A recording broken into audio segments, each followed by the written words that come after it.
Welcome back, everybody. Today we're out here talking about the Sig Sauer P320. This is the full-size version. However, we'll get into some of the details on the compacts, subcompacts, and how that all works out. It's pretty unique here in this little system. This gun came out to very good reviews earlier on in the year. I was hesitant to buy one simply because, you know, striker fire to Sig's sort of a new thing. But all in all, I'm going to tell you right up front, I've been impressed with it. The trigger on it is excellent. We'll get into that in detail. So far, it's been 100% reliable with anything we fed it, and just the handling characteristics of the gun are good overall.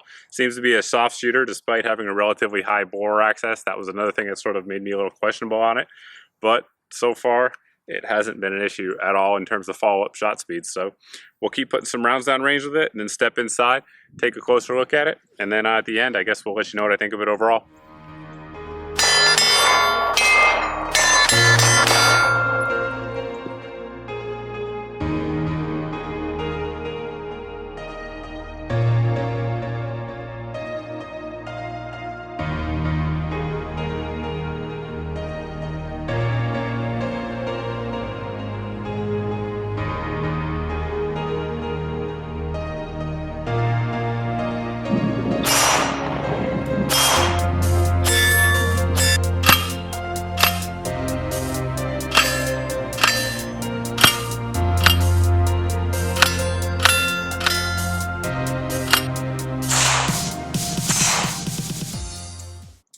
Think.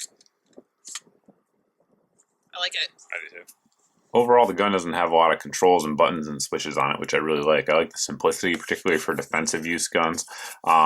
Grip feels great. It's got a really nice grip angle, very similar to like a 1911 grip angle for those of you guys that like that. This frame here is the medium frame, and that's one thing that's really nice about the pistol is that we'll show you here a little bit later on, but when you actually disassemble it, you can pull the internals out, which is actually the pistol.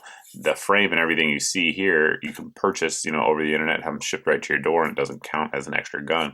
That's certainly a big deal for a lot of folks who are watching this overseas and actually have limits on how many guns they can own.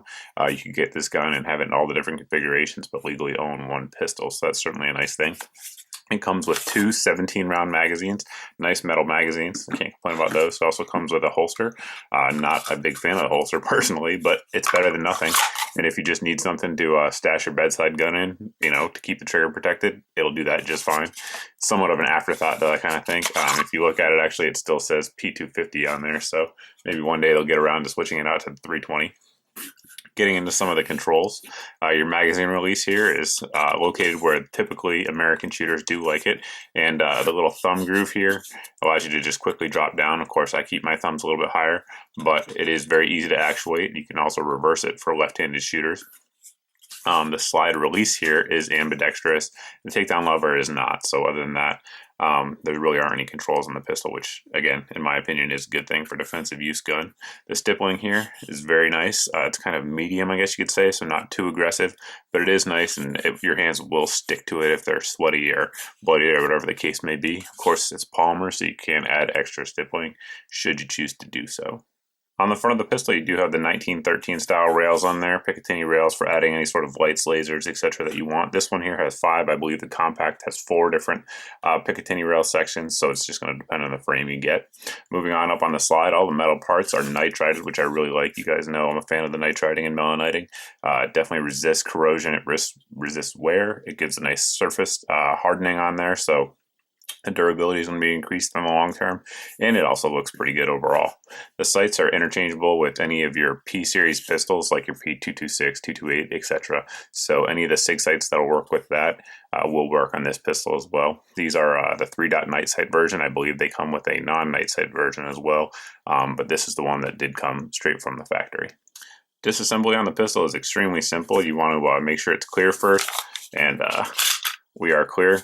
And just a side note here, we'll put the mag back in to show you something. When it's the magazine's in or the slide's not locked to the rear, you can't rotate your takedown lever down, so it will not rotate. So you cannot disassemble the pistol with the magazine in. Certainly a nice safety feature there for folks that are into that. At that point, you just rotate your takedown lever down, and you're just going to release the slide. I hold it because it's under spring tension, and it will come off. You do not need to press the trigger to take it off. You can take out your recoil spring and guide rod. It is a metal guide rod, which I know a lot of folks out there do like. remove your barrel, and your pistol is field stripped. Looking inside the slide, you can see anywhere they didn't need the steel material in there, they took it out. So they took it out up front here with some relief cuts, also on the back, to keep the gun as light as possible. The full-size version here weighs in at 30 ounces, and obviously your compact and subcompact are going to be lighter. To remove the actual firearm portion from the frame is very simple as well. You're just going to actually take this takedown lever here and pull this way. So you're just going to pull out. And at this point, if you kind of lift up here from where your ejector is, what I've noticed is probably the easiest way to pop it out, and just kind of pull up front and then a little bit towards the back. And that is your serial number portion. So this here, as you can see, is the full size and medium grip circumference. If you want a larger one, you can buy a larger frame here and stick it on there and not have to deal with any FFL transfer fees. But that is it. That's your steel insert, which is actually legally the firearm. To reassemble the pistol, you just do the exact opposite of what we just did. We're just going to insert the frame insert here and continue on.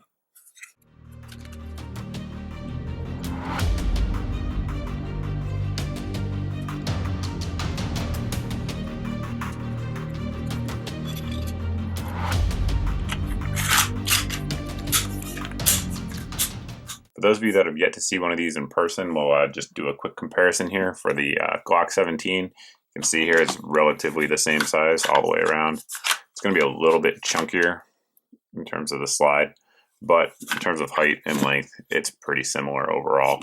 You have a little bit of a longer beaver tail here on the full-size model. On the compact model, the beaver tail is not as exaggerated. And versus the standard 226 here, you can see the same thing again. Generally speaking, overall, pretty similar in size. One thing that a lot of folks out there really like about this pistol is the trigger pull, and I'm going to include myself in that. I do like the trigger pull a lot. It's fantastic. So let's check it out real quick. It has a little bit of a take up, and then you hit your wall, and it breaks really cleanly. On my trigger pull gauge, it breaks right at 6 pounds, but that's sort of deceiving.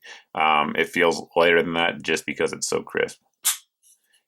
And you'll note as well, it doesn't travel all the way to the rear like a lot of pistols do, so not a lot of over travel in it as well. And your reset point is pretty short. That enables you to obviously run the gun pretty fast. I've been able to get, with a little bit of practice, pretty fast running this gun, and the trigger is certainly part of that. In the past, we've reviewed several SIG pistols here on the channel, and one comment folks always give me is that, particularly on a 226 and 229 review I did, that they're just so expensive and I'll just get a Glock and some more ammo or something like that.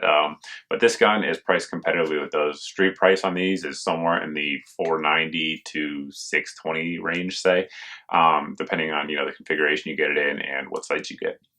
So that puts it right amongst its competitors, the M&Ps, the XDs, the Glocks, etc. So that's a good thing. Certainly SIG's now able to compete in that market. And in terms of comparing them to those pistols are obviously popular because they're very reliable. And this one's been 100% reliable as well. It's eaten anything we've put through it, from steel case stuff to the Minuteman that we've shot the majority of it to, and even hull points, anything like that, it eats it up just fine. So you cannot complain about that at all.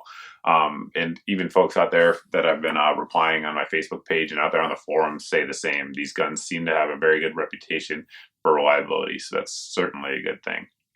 But all in all, I really like the gun. Like I said in the beginning, I was sort of hesitant on it, but I'm a convert for sure.